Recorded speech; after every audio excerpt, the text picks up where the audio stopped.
Саламатсызбы? Региондо Абалким автордук программасы. Кылымдарды карыткан кыргыз эли нечен тар жол, тайгак кечүүдөн өткөн. Ынтымакты туу тутуп, бир жакадан баш, бир жеңден кол чыгарганда ар дайым ийгиликке жетишкен. Айкөл манас атабыз бөлүнбө кыргыз бөлүнбө, бөлүнсөң бөрү жеп кетет. Бөлүнүптүр кыргыз деп, бөлөк элге кеп кетет деп ынтымакка, биримдикке дайыма чакырган. Тилекке каршы бүгүн деле Кыргызстан бөлүнсүн, жок болсун дегендер аз эмес. Интернет батыр болуп алышып, көрүнгөн жерге калп ушакты таратып, элди бөлүп жарып, бир туруп ага асылып, бир туруп буга асылып, бир туруп оштуксун деп жерге уруп, бир туруп чүйлүксүн деп бөлүнгөн шайтандан ашкан мекендештерибиз да бар. Өзгөчө өзүбүздүн айрым сасык саясатчылар ушул көрүнүштөрдүн артында турушканын, жөн эле турбастан сүйүнүп жатышканын, чыр салганга жакшы шылтоо болуп калабы деп турушканын да билебиз. Бийлик үчүн кезинде улут аралык жаңжал чыгарып, июн окуяларын чыгарган адамдар үчүн албетте бүгүн эми дагы кайрадан кан төгүү аркылуу болсо да өз максаттарына жетүү планы жок деп айтууга такыр мүмкүн эмес. Ички жана тышкы душмандар Кыргызстан бөлүнүп жок болсун деп тилеп отурушат. Демек, Кыргызстан өзүбүздөн башка эч кимге кереги жок. Ичибизден ыркырашып, бири-бирибизди күнөөлөп бөлүнсөк, душмандардын отуна май куйган болобуз да калабыз. Биримдиктүү, ынтымактуу эл боло албасак, эгемендүүлүктү да кыйратып, саясат деп жүрүп, бул өлкөбүздү кантип сактап, келечек муунга кантип өткөрүп бермек элек. Баамдап карасаңыз, ачык айтканда, тышкы душмандарга караганда ички душмандар, көз камандар, элди бөлүп жарган саясатчылар, тайкы түшүнүктөгү ичи тарлар биздин мамлекет үчүн кыйла коркунучтуу. Ошондуктан өзөктөн чыккан өрт жаман, өздөн чыккан жат жаман деп элибиз айтат. Ошондуктан тышкы күчтөр да үмүтүн ошолорго артып, каржылап келген жана бүгүн деле абал ошондой. Баарыбыз билгендей, бир топ эл ынтымагын жоготуп, аны менен кошо алардын өлкөлөрү бөлүнүп, кыйраганы кыйрап жок болду. Кыргыз элибизди жараткан колдоп, эгемендүүлүгүбүз колубузда турат. Кагылып, согулуп, оош кыйыштардан өттүк. Элибиз кыйналды, кысталды, бирок сынбады. Эли журтубуз нечен чайпалды, бирок төгүлгөн жок. Кыйынчылыктарга туруштук берип, кадырлуу калкыбыз чыйралды, жетилди. Көп нерсеге көзүбүз ачылды. Жакшы менен жаманды, ак менен караны ажыратканга үйрөндүк. Буттан чалып, бөлүп, тизелеткиси келген душман көзүнө ары ынтымактуу, ары бирдиктүү, ары күчтүү болуу бүгүнкү күнүбүздүн да негизги талабы болуп турат.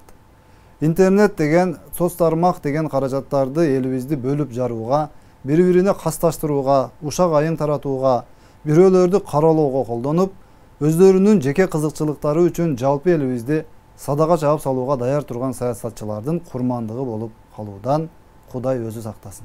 Оштон Бишкекке мэр болуп барса, аны итибай деп, оштук сарт келиптир деп мыскылдап, бүтүндөй өлкө элин араздаштырууга аракет кылгандарды да көрдүк. Болгондо да жогорку билимдүү, журналист катары таанылган, сайттарды иштетип отурган Аслан Сартбаевдин кылыгы буга так мисал боло алат. УКМК тарабынан ага эми кылмыш иши козголуп, жоопкерчиликке тартуу аракети башталды. Бул кишиге окшогон дагы канчалаган, ичинде ит өлүгү катылган саясатчы, блогер, журналисттерибиз бар экени карапайым элибиз да дээрлик көпчүлүгү түшүнүп калды. Албетте, булар бүгүн баары бир тарапка чогулуп, колунан келишинче, акылынын жетишинче Жапаров Ташиев бийлигин каралап, жамандап, ойду тоону сүйлөп, интернетке чыгып алып, элди маңкуртойлоп, ушинтип жазып койсом боло берет, ушинтип айтып койсом мени эч ким эч нерсе кыла албайт. Эл деген ишине берет, бийлик бир нерсе кылса, сөз эркиндигине кысым жасап жатат деп чыгабыз да. Мындай иштер менен алектенген укук коргоочу болмуштарыбыз деле даяр, маалымат каражаттарыбыз деле даяр. Бет тырмачылык кылып койсок эле баары бизди колдоп жатып калышат деп ойлоп жүрүшкөнү да чындык. Мындай арам ойлуу аракеттердин акыры барып, чоң ызычууга, бөлүнүп жарылууга, мамлекетибиздин жер картасынан жок болуп калышына алып келишин бул акылдуулар түшүнсө гана. Ушинтип бөлүп жарууну, мамлекетибизге туруксуздукту алып келүүнү, эли журттун ыркын кетирип, ынтымагын бузууну көздөгөн сагызгандай шакылдаган сабаттуулардын акылы бүгүн болгону ушул. Соц тармакта 5-6 баракча ачып алып, 5-6 баш айланган адамдарды даярдап алып, аларды биринин артынан бирин чыгарып, ойду тоону сүйлөтүүгө гана жетип отурат. Алардын оозунан eli jurttu ынтымакка, биримдикке чакырган оң сөздү угууга мүмкүн эмес. А бирок ушак айымдын каалаган түрүн сизге күн сайын тартуулап турушат. Мисалы, президент Жапаров менен УКМК башчысы Ташиев араздашып, ортосунда катуу талаш тартыш, таасир талашуу болуп атыптыр, экөө урушуп кетиптир, экөө жагалашыптыр дегенге чейинки сөздөр да дал ушул ушакчылардын сөзү. Ташиев миллиондогон акча коротуп өзүнө машина алыптыр деп айгай сала албай жаткандар да дал ушул ушакчылар. Жапаров менен Ташиевдин бир туугандары үй бүлөсү антип атыптыр, мынтип атыптыр дегендер да дал ушул өздөрүн сабаттуу сезген бузукулар экенин так билишибиз зарыл. Алдыда шайлоо, демек кантип болбосун бийликти Жапаровду, Ташиевди болушунча каралап калыш керек. Мүмкүн болсо бул эки досту араздаштырып, бөлүп жарып, бийлигин тартып алып, арам жол менен таап жеп жүргөн миллиарддарды табууну улантыш керек. Кумтөр дагы кайра ошол Сентерага берилиш керек. Ийин окуяларына дагы эч ким жооп бербеш керек. Кыргыз элинин акысын уурдагандар эч кимге жооп бербестен жыргап жүрө бериш керек. Мүмкүн болсо кайра ошол уурулуктарын улантышы керек. Кыскасын айтканда, бүгүнкү күндө элге күйүмүш болуп интернеттин көрүнгөн тарабынан чыгып аткан баягы активистмин, журналистмин, иликтеп атам, жидиктеп атам дегендердин блогермин болгондо да өтө сабаттуумун, бул бийликтегилер сабатсыз деп оозу менен оро коруп жаткандардын сөздөрүнө ишенерден мурда алардын максаттарын так түшүнүп алганыңыз маанилүү. Жапаров, Ташиев бийликтен кетсе эле ушул мына ондогон жылдардан бери саясатта кыймын деп жүргөндөр келип бир күндө Кыргызстанды гүлдөтүп салат дегенге ишенсеңиз, анда сизди азыраак кино көрүүгө, болгондо да фантастикалык кинолорду азыраак көрүүгө чакырабыз.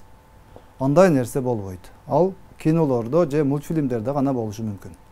Андайга акыл эстүү адам эч качан ишенбейт.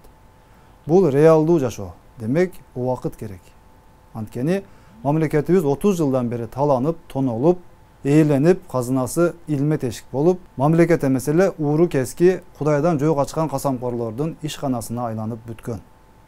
Ошон үчүн бир жарытылуу жолубуз, бир жарытылуу мектебибиз же ооруканабыз, же бир бузулбай 100 километр жүрө ала турган аскер техникабыз же башкабыз калган эмес. Анан мунун баарын четинен иреттеп жолго салуу үчүн киришкен кишилерди иштете койбой эле туш тараптан жолтоо боло берчү болсок, бирөө чыгып алып эле ушак айтып койсо, ошону ээрчип, бир жакшы сөзүбүздү айта албай жүрө берчү болсок, анда Кудай билет. Өлкөбүздүн тагдыры сиз менен биздин эле колубузда турат.